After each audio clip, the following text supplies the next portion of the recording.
ഞാനും അതിന്റെ ഒരു ഉത്തരവാദിത്തപ്പെട്ട മാഷിക്ക് ശേഷം അതിന്റെ പ്രസിഡന്റ് സ്ഥാനത്തേക്ക് വന്നു. അതിനുശേഷമാണ് ഇപ്പോ ഞാനിവിടെ വരുന്നത്. കഴിഞ്ഞ 4 മാസം മുമ്പ് ഞാനിവിടെ വന്നപ്പോ ഞാൻ ഇതിന്റെ മെമ്പർഷിപ്പ് ക്യാമ്പയിനുമായി വന്നിരുന്നു. അന്ന് ഇതിന്റെ ആക്ടിംഗ് പ്രസിഡന്റ് ആയിട്ടാണ് വന്നത്. ഇന്ന് ഇങ്ങനെയാണ് ഞാൻ നിങ്ങളുടെ മുമ്പിൽ അഭിമുഖീകരിക്കുന്നത്. നിങ്ങളുടെയൊക്കെ പ്രാർത്ഥനയോടുകൂടി സഹകരണത്തോടുകൂടി നോമ്പ് കഴിഞ്ഞാൽ നമുക്കൊരു വലിയ പ്രോഗ്രാം നമുക്ക് ഈ കൊല്ലത്ത് നടത്താം. ഒരു പ്രോഗ്രാം നമ്മൾ നടത്തിയിരുന്നു കഴിഞ്ഞ വലിയ കഴിഞ്ഞ 2 വർഷം ബീച്ചിൽ ഗംഭീരം ആയിരങ്ങൾ പങ്കെടുത്തൊരു പരിപാടി ബീച്ചിൽ വെച്ച് നടത്തിയിരുന്നു. മാപ്പിളക്കര അക്കാദമിയുടെ പേര് അന്ന് ഇർഷാദും നമ്മുടെ സമ്മതികാനെല്ലാവരും കൂടി സംഘടിപ്പിച്ചു. പക്ഷെ അതിനൊക്കെ കവച്ചു വെക്കുന്ന പരിപാടികൾ നമുക്ക് ഇനി നടത്താൻ പറ്റുന്ന ഒരു നല്ല ടീം പഴയകാലം പോലല്ല ഇപ്പോ മാപ്പിളക്കര അക്കാദമിക്ക് കൊല്ലം ജില്ലയിലുണ്ട് എന്നത് എന്റെ സഹോദരിമാരെ കൂടി കാണിച്ചുകൊണ്ട് എനിക്ക് ഉറപ്പ് നൽകുക. കാരണം അവര് സംഘടിപ്പിക്കാൻ ഒരുങ്ങിയാൽ എത്ര കഴിയും എന്നുള്ളത്. പലരും ചോദിക്കും മാപ്പിളക്കര അക്കാദമിയിൽ ആരൊക്കെയുള്ളത്. ഇതിൽ നല്ല ആസ്വാദകർ, കേൾക്കാൻ ആളില്ലെങ്കിൽ ദാസേട്ടൻ പാടിയിട്ട് എന്താ കാര്യം? ദാസേട്ടൻ പാടിയാൽ കേൾക്കാനല്ലേ ആള് വേണ്ടത്.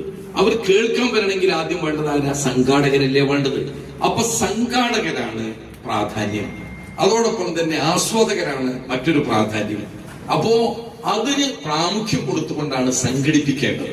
അപ്പൊ സംഘാടകർ വേണം, നമുക്ക് ആശയമുള്ളവർ വേണം, കവികൾ വേണം, ഗായകർ വേണം, എല്ലാവരും കൂടണം. ഏതെങ്കിലും ഒരു സംഘടനയെ നമുക്ക് ഒരു വിഭാഗത്തെ മാത്രമാക്കി നിർത്തിയാൽ കഴിയില്ല എന്നതുകൊണ്ടാണ് 25 കൊല്ലം മുമ്പ് മാപ്പിളക്കര അക്കാദമി രൂപീകരിക്കുമ്പോ എല്ലാവരെയും ചേർത്ത് പിടിച്ച് ഇന്ന് പോകുന്നത്. ഇന്ന് മാപ്പിളക്കര അക്കാദമിയിൽ ഒരുപാട് ഗായകരുണ്ട്, അതിന്റെ ഭാരവാഹികളിലും ഉണ്ട്, അല്ലാതെയും ഉണ്ട്. ഒരുപാട് എഴുത്തുകാരുണ്ട്, 2 വിഭാഗങ്ങളായിട്ട് പുറത്ത്. ഒരുപാട് ആസ്വാദകർ ഒരുപാടുണ്ട്. പക്ഷെ നല്ല സംഘാടകരുണ്ട്, പ്രഭാഷകന്മാർ. എല്ലാവരെയും ചേർത്ത് പിടിക്കുന്ന സംവിധാനമാണ് മാപ്പിളക്കര അക്കാദമി എന്ന് പറയുന്നത്. ഇവിടെ നേരത്തെ ഇർഷാദ് പറഞ്ഞ 2 വരി നിങ്ങൾക്ക് സമ്മാനമായി നൽകിക്കൊണ്ട് ഞാൻ എന്റെ സംസാരം നിർത്തുക. കാരണം നിങ്ങളൊക്കെ ചെറിയ വാക്കുകളും ചെറിയ പാട്ടും മോള് നന്നായി പാടും പറഞ്ഞു, വരികള് കേട്ടിട്ടില്ല, അതൊക്കെ കേൾക്കണം. നമ്മുടെ ഈ സംഘടനയ്ക്ക് രൂപം കൊടുത്ത PH അബ്ദുള്ള മാഷ് ഇവിടെ പറഞ്ഞത് മാറാട് കലാപം 2 സമുദായങ്ങൾ പരസ്പരം കലഹിച്ചു നിൽക്കുമ്പോൾ അതിനിടയിലേക്ക് ഗവൺമെന്റ് പോലും പ്രയാസപ്പെട്ട ഒരു സമയത്താണ് കലാപം. അവിടെ ശാന്തമാക്കാൻ കഴിയുന്ന ഏത് പ്രവർത്തനം നടത്തിയാലും എല്ലാവരും സ്വാഗതം ചെയ്യുന്ന സമയത്താണ് നമ്മുടെ പ്രസിഡന്റ് PH അബ്ദുള്ള മാഷിന്റെ നേതൃത്വത്തിൽ ഒരു ടീം പോയത്. ആ ടീമിനെ പെട്ടെന്ന് SP അടക്കം അവരടക്കം പറഞ്ഞു, ഇങ്ങനെ പാടില്ല, ഇവിടെ പ്രയാസങ്ങൾ ശ്രദ്ധിക്കരുത്, ഇവിടെ നമ്മൾ സമാധാനത്തിന് ശ്രമിക്കുക. അദ്ദേഹം പറഞ്ഞത് എന്റെ കൂട്ടത്തിൽ ഒരു വൈസ് ട്രഷറർ ഉണ്ട്, ചാലോടൻ രാജീവൻ. ഇപ്പോഴും മാപ്പിളക്കര അക്കാദമിയുടെ സംസ്ഥാന ട്രഷറർ രാജീവൻ തന്നെയാണ്. ഇത് രാജീവനാണ്.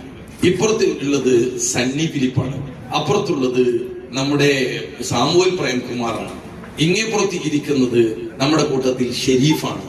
ഞങ്ങൾ ഇങ്ങനെയാണ് മാപ്പിളക്കര അക്കാദമി. ഇതാണ് ഇതിന്റെ സിസ്റ്റം. അതുകൊണ്ട് ഒരു